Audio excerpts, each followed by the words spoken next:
پنجاب کے کسی دیہات میں ایک خوبرو قادیانی لڑکی شادی کے لیے ایک فوجی افسر کو پیش کی گئی۔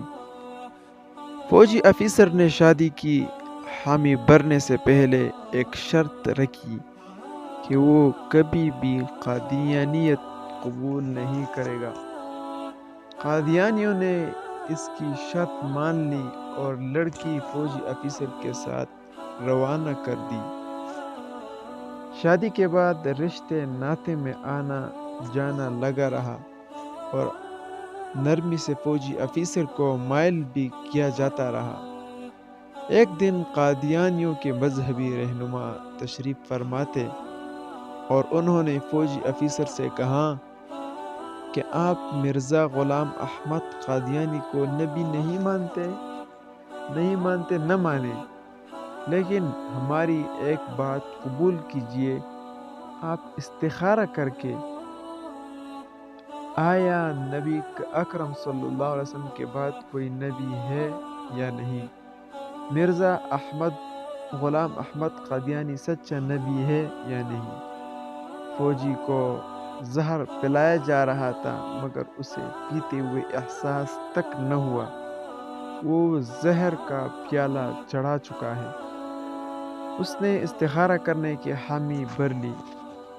رات کو استخارہ کیا تو خواب میں نظر آیا کہ مرزا غلام احمد قادیانی نبی بنا ہوا ہے اور اس کے آس پاس لوگ جمع ہیں۔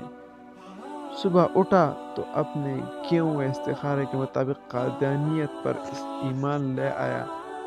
محض خود ایمان لاتا تو اتنا مسئلہ نہیں تھا۔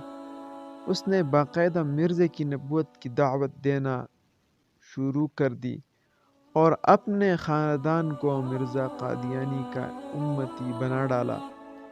سارے علماء بے بس تھے۔ جو عالم اسے دعوت دیتا تو وہ کہتا، میں نے کسی قادیانی کی دعوت پر مرزے کو نہیں مانا، میں نے باقاعدہ استخارہ کیا ہے اور استخارے میں مجھے قادیانی بطور نبی دکھلایا گیا ہے۔ مجھے از خود خواب دیکھنے کا موقع ملا ہے۔ جب کوئی بھی عالم اسے دلیل سے مطمئن نہ کر سکا تو وہ تنگ آ کر علماء سے ملنا ہی چھوڑ گیا۔ بالآخر چناب نگر کے جلسے میں مولانا یوسف لدھیانوی شہید رحمہ اللہ لائے۔ ان کا شوہر تھا اور یہ فوجی افسر اس زعم سے ملنے کو تیار ہو گیا کہ ان کے بڑے مولیوں کو بھی دیکھ لیتے ہیں۔ مولانا سے جب فوجی افسر نے اپنا قضیہ بیان کیا کہ وہ کسی کی دعوت یا کسی لالچ میں قادیانی نہیں ہوا بلکہ وہ خود دیکھی ہوئی دلیل سے متاثر ہو کر قادیانی ہوا ہے، استخارہ اللہ سے مشورہ ہے، میں نے رب کے ساتھ مشورہ کیا جس کا حکم اسلام میں ہے، تو اللہ نے مجھے مرزا قادیانی کو نبی دکھلایا۔ اب میں اللہ کی مانوں یا مولوی کی مانوں؟ جو اللہ نے مجھے از خود خواب میں دکھایا وہ چھوڑ کر مولویوں کی کیسی مان لوں؟ مولانا نے اس کا ہاتھ تھاما اور گویا زبان حال سے کہا، فی الحال رب کی نہ مان، اس درویش مولوی کی مان کہ مولوی ہی بتائے گا اصلی رب کیا کہہ رہا ہے۔ مولانا گویا ہوئے اور کہا، جب تم نبی اکرم صلی اللہ علیہ وسلم کی ذات میں شک سے گزرے تو مسلمان ہی نہیں رہے۔ اگر تمہارے یقین کامل ہوتا کہ نبی کریم صلی اللہ علیہ وسلم کی ذات ہی آخری نبی ہے اور کوئی نبی آ ہی نہیں سکتا تو استخارے کے لیے ہرگز تیار نہ ہوتے۔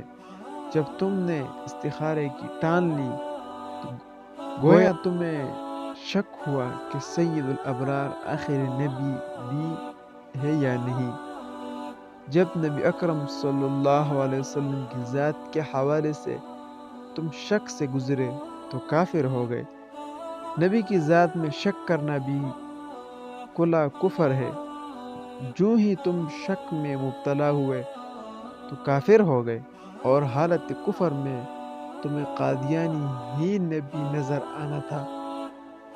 فوجی افیسر جھوم اٹھا اور دلیل سن کر وہ کھڑا ہو کر مولانا شہید سے لپٹ گیا۔ اسی وقت توبہ کی اور پھر سے مسلمان ہوا۔ تو ذرا سوچئے ابتدا کہاں سے ہوئی؟ کہاں اسے نبی کریم صلی اللہ علیہ وسلم کی ذات کے حوالے سے شک میں ڈالا گیا، اور انجام کیا ہوا؟ امام اعظم ابو حنیفہ نے یہی تو کہا تھا کہ بنا کسی دلیل کے ختم نبوت پر ایمان لاؤ، جو سوال کرے گا وہ کافر ہو جائے گا۔ سوال شک کی بنیاد پر کیا جاتا ہے، اور نبی اکرم صلی اللہ علیہ وسلم کی ذات میں شک کھلا کفر ہے۔ والسلام، ملتے ہیں انشاءاللہ اگلی ویڈیو میں۔ لیکن اگر آپ نے اس چینل کو سبسکرائب نہ کیا ہو تو آپ اس چینل کو ضرور سبسکرائب کیجیے تاکہ ہر آنے والی ویڈیوز آپ کو بروقت مل سکے۔